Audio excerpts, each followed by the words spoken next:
11 नवंबर, ये 2 तारीखें तय करेंगी कि बिहार की सियासी किस्मत किसके हाथ होगी। और 14 नवंबर वो दिन होगा जिस दिन पता चलेगा कि कौन बनेगा बिहार की सत्ता का अगला सेनापति।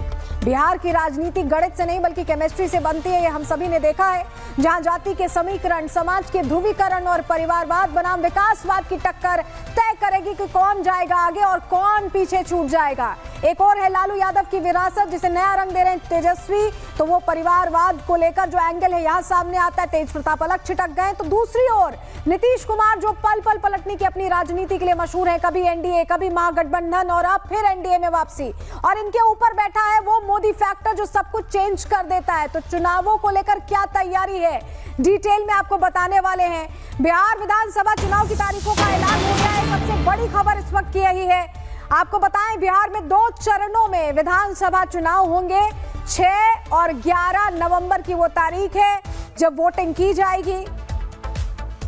6 नवंबर को पहले चरण का चुनाव होगा, 11 नवंबर को दूसरे चरण का चुनाव होगा और 14 नवंबर को बिहार चुनाव के नतीजे आ जाएंगे। तो जिसका इंतजार था, पहले चरण में देखिए 18 जिलों में ये वोटिंग होने वाली, 2 चरणों में कुल हो रहा है। दूसरे चरण में 20 जिलों में वोटिंग होगी और फिर वो दिन नजदीक आ जाएगा जब तारीखों का ऐलान होगा। 14 तारीख को ऐलान हो जाएगा। 2 चरणों में चुनाव होना, इसको लेकर सिलसिलेवार तरीके से चुनाव आयोग ने जो पूरी तैयारियां हैं वो किस तरह की और किस तरह से इस बार जो बिहार में चुनाव हो रहा है वो कितना अपग्रेडेड है, वो सारी डिटेल्स साझा की गई हैं। इस बीच आपको बताया कि डिप्टी सीएम विजय सिन्हा से रिपब्लिक भारत ने बात की है। उन्होंने क्या कुछ कहा चुनाव की तारीखों के ऐलान के बाद, उन्हें सुनिए। तो बिहार विधानसभा चुनाव की तारीखों का ऐलान हो गया है, चुनावी रणभेरी बज चुकी है। 2 चरण में चुनाव होंगे, 6 नवंबर और 11 नवंबर, और साथ ही 14 नवंबर को चुनाव नतीजे आ जाएंगे। हमारे साथ बात करने के लिए बिहार के डिप्टी सीएम विजय सिन्हा जी हैं। विजय जी, पहला रिएक्शन, 2 चरण 2 फेज संभावित था, उम्मीद यही थी? देखिए, ये पहली बार, मैं भी 2005 से चुनाव लड़ रहा हूं, पहली बार लोक आस्था के महापर्व के बाद लोकतंत्र का महापर्व होने जा रहा है। और लोकतंत्र का ये महापर्व कहीं ना कहीं हमारे लोक आस्था के ऊर्जा को, लोकतंत्र को ऊर्जान्वित करेगा और पूरी पवित्रता, पारदर्शिता से बिहार का चुनाव, ये चुनाव का जननी बनेगा, देश के लिए एक नजीर पेश करेगा। तेजस्वी यादव कहते हैं मुख्यमंत्री अचेत हैं, थक गए हैं, तो क्या नीतीश कुमार जी के नेतृत्व, और सामने तेजस्वी कहते हैं कि हम ऊर्जावान हैं, रफ्तार हमारी नेतृत्व में पकड़ेगा बिहार? तेजस्वी यादव जी जंगल राज के युवराज हैं, सोने के चम्मच लेकर जन्म लिए हैं, ये चार्टर्ड विमान पर बर्थडे मनाने वाले लोग हैं। आज भी नीतीश कुमार जी के दौर में ये दौर नहीं पाएंगे। नीतीश कुमार जी आज भी प्रगति यात्रा 38 जिला में करके आए, कैबिनेट में विभाग की समीक्षा कर करके योजनाओं को कार्यान्वित करने का कैबिनेट में मुहर लगाए और उसके उद्घाटन शिलान्यास भी जाके जिले में किए। तेजस्वी यादव जी, ये दोनों अप्पू और पप्पू पिकनिक मनाते हैं चुनाव को, कुछ दिन घूमेंगे फिर विदेश में जाके, और ये देश में दिल्ली में जाके आराम करेंगे, चार्टर्ड विमान पर बर्थडे मनाएंगे। इस तरह के लोग लोकतंत्र के प्रहरी नहीं, क्योंकि ये लोग रानी के पेट से राजा बनने का ख्वाब पाल के आए हैं। सीट शेयरिंग को लेकर अभी भी तस्वीर साफ नहीं हुई है, हालांकि महागठबंधन में भी अभी पेंच फंसा हुआ है। आप एनडीए की तरफ से सब कुछ ठीक है? पूरी तरह से हमारा अनुभवी और सक्षम नेतृत्व पहले से सब तैयार है, कहीं कोई समस्या नहीं है। आप महागठबंधन को लेकर क्या कहेंगे? वहां पर आपको लग रहा है सिर्फ महागठबंधन का महागठबंधन बताए, जहां मुकेश सहनी कह रहे हैं डिप्टी सीएम बने, जहां स्वार्थ की राजनीति है वहां टकराहट हमेशा बरकरार रहेगा। तो हमारे साथ ये डिप्टी सीएम विजय सिन्हा। तो बिहार विधानसभा चुनाव की तारीखों का ऐलान हो गया है, चुनावी रणभेरी बज चुकी है। 2 उनका रुख कर लेते हैं। सुमित, अभी आप बात भी कर रहे थे, एक जोश दिखाई दे रहा है बीजेपी में, हम देख रहे हैं कि एनडीए की तैयारी शुरू हो चुकी है, लेकिन अभी अगर महागठबंधन की बात करें तो प्रत्याशियों के चयन से लेकर जो सिंक्रोनाइजेशन है वो थोड़ा मिसिंग दिख रहा है। क्या तेजी आएगी ऐलान के बाद?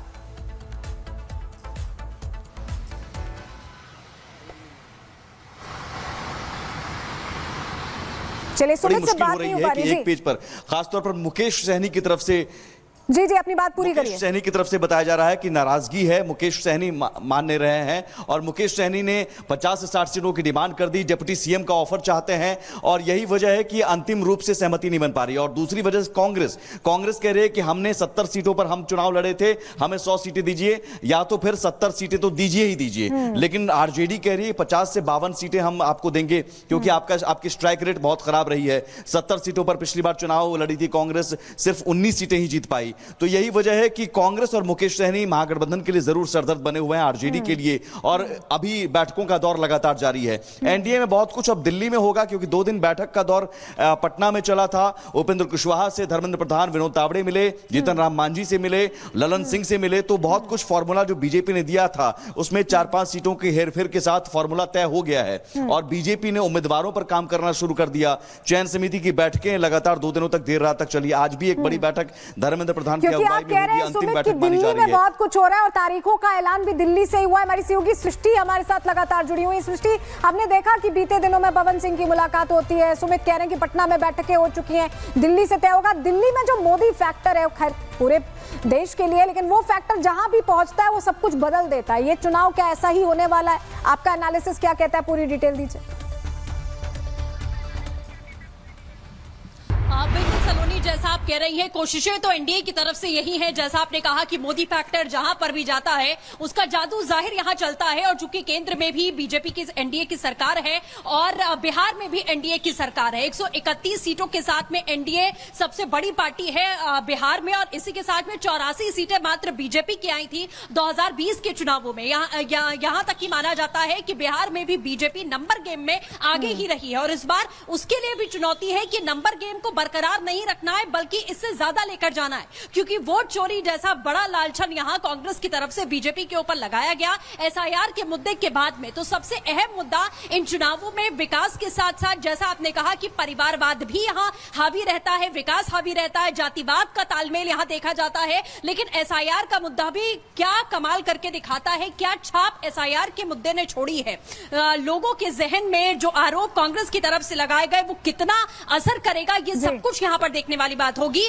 और जैसा अभी सुमित कह रहे थे कि दिल्ली में बैठकों का सिलसिला भी जाहिर यहां पर चलेगा कि किस तरीके से सीट शेयरिंग होनी है, सीटों के बंटवारे को लेकर। हालांकि एनडीए में कहा जा रहा है कि कोई भी तलखी नहीं है, सब कुछ क्लियर है, पानी की तरह साफ है। 100 सीटें बीजेपी, 100 आप सीटें। और सुमित मेरे साथ जुड़े रहेगा, हम आपके पास वापस लौटेंगे। जरा दर्शकों को हम बता दें कि इस बार का जो बिहार चुनाव है इसमें क्या क्या ऐसा है जो पहली बार हो रहा है। इस बार एसआईआर के बाद ये पहला चुनाव है जहां इंटेंसिव रिवीजन हुआ है, पूरी वो लिस्ट तैयार हुई है वोटर्स की और उसको लेकर देखिए सियासत भी बहुत देखी हमने, लेकिन ये बिहार चुनाव में पहली बार हुआ है। दूसरी क्या चीज हुई है, ईवीएम में उम्मीदवारों की रंगीन तस्वीर होगी। अभी तक ब्लैक एंड व्हाइट तस्वीरें हुआ करती थी। सभी बूथों पर वोटिंग की लाइव वेबकास्टिंग की जाएगी। तो जो आरोप लगते रहे हैं उससे इतर ये सारा डेटा सामने होगा जनता के। एक पोलिंग बूथ पर अधिकतम 1200 वोटर्स रखे गए जिससे ट्रैकिंग और चेकिंग इजीली हो पाए, ये भी इस बार सुनिश्चित किया गया है। बीएलओ को स्मार्ट आईडी कार्ड दिए जाएंगे। बूथ के बाहर मोबाइल जमा करना होगा, इसके लिए बाकायदा सेंटर बनाया जाएगा। पहले लोग घर छोड़कर आते थे मोबाइल जब उन्हें वोटिंग करनी होती थी, अब सेंटर्स बनाए गए, वहां आप सबमिट कर सकते हैं और उसके बाद आप वोट करने के बाद वापस अपना मोबाइल ले सकते हैं। बिहार में वन स्टॉप डिजिटल प्लेटफॉर्म्स भी बनाए जाएंगे और ईवीएम के आखिरी 2 राउंड से पहले पोस्टर बैलेट की गिनती होगी। ये सारी चीजें बिहार में पहली बार हो रही हैं।